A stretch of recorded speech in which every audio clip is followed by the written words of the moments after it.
पूरा मामला था, क्या हुआ था आपकी बच्ची को? हफ्ते के दिन सुबह में बच्चे खेल रहे थे बाहर, तो अचानक कुत्तों ने हमला करे और बहुत ज़्यादा ज़ख्म हुआ। इधर उधर मुंह पे, चेहरे पे ज़्यादा लोचे उसको।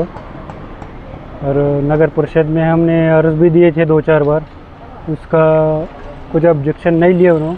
ऑब्जेक्शन नहीं लेने की वजह से ऐसा हादसा हुआ।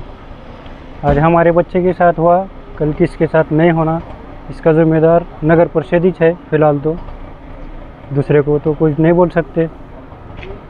बहुत हो गई कुत्ते ऐसे? हाँ, बहुत हैं कुत्ते गली में, बहुत हैं हर गली में। हर गली में हैं। पूरे औसा शहर में बहुत कुत्ते हो गए। इसको कोई उस दिन objection नगर परिषद ने नहीं ली? उसी दिन 4-5 जने को काटा कुत्ते ने। फिर भी नगर परिषद ने कुछ ऑब्जेक्शन नहीं ली? नगर परिषद ने ऑब्जेक्शन अभी तक तो कुछ नहीं ली। फिर भी हमने बोले वहाँ पे जाके, तो करेंगे बोले। अब देखेंगे क्या करते। औसा शहर में 3-4 दिनों से आवारा कुत्तों का प्रमाण बढ़ने की वजह से और औसा शहर में कुत्तों का प्रमाण ज्यादा होने की वजह से हम औसा शहर में आने वाले 8 दिनों के अंदर अगर नगर परिषद इन आवारा कुत्तों का अगर बंदोबस्त नहीं करती है तो वंचित बहुजन आघाड़ी आने वाले 8 दिनों के अंदर औसा शहर नगर परिषद में कुत्ते लाकर छोड़कर आंदोलन करेंगे। क्या वजह हो रही है कुत्तों बढ़ रही की?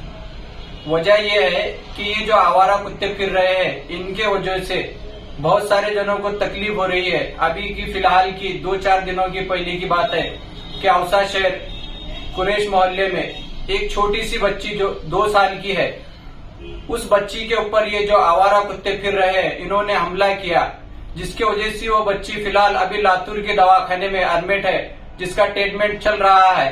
अगर इन कुत्तों की वजह से उस बच्ची पर अगर कुछ ऑब्जेक्शन हुआ या कुछ नुकसान हुआ तो वंचित बहुजन आघाड़ी खामोश बैठने वाली नहीं है।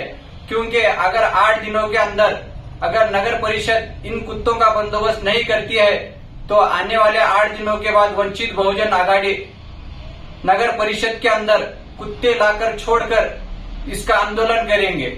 औसा शहरामध्ये अनेक कुत्र्यांकडून लहान लेकरांवर हमले होत आहे। या संदर्भामध्ये अनेक निवेदनं पण आपल्या मार्फत देण्यात आली आहे, मात्र यावरती अद्याप काही कारवाई झाली नाही आणि हे प्रमाण मोठ्या प्रमाणात वाढलं आहे।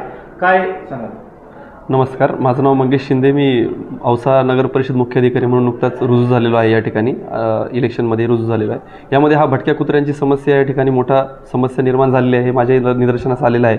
यामध्ये मागील निवेदनांचा देखील मी अभ्यास केला। मागे काय आपण याविषयी आपल्याला ठोस पावले उचलण्यासाठी की कुत्र्यांचे निर्बीजीकरण करणे ही सर्वात महत्त्वाची त्यामध्ये प्रक्रिया आहे।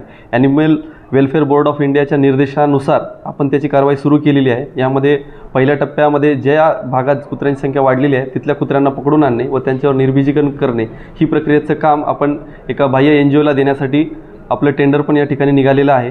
यामध्ये आपण त्या कुत्र्यांना पकडणे, त्याच्यावरती प्रक्रिया करणे, त्याच्यानंतर त्याला क्वारंटाईन करून पुन्हा त्या जागी सोडून देणे, अशा पद्धतीचे आपण दीर्घकालीन उपाय आपण करत आहोत। पहिल्या टप्प्यामध्ये ज्या भागामध्ये कुत्र्यांची संख्या जास्त झाली आहे तिथून त्यांना पकडण्याची मोहीम देखील आपण सुरू केलेली आहे। या ठिकाणी 2-3 टप्प्यावर आपण काम करत आहोत। लवकरात लवकर आपल्या नागरिकांना ह्या समस्येपासून दूर करण्यासाठी किंवा ह्या समस्येचं मूळ शोधून मूळ ठिकाणीच आपल्याला काम करणं आवश्यक आहे। त्यासाठी आपण वेटरनरी कॉलेजची सुद्धा मदत घेतलेली आहे।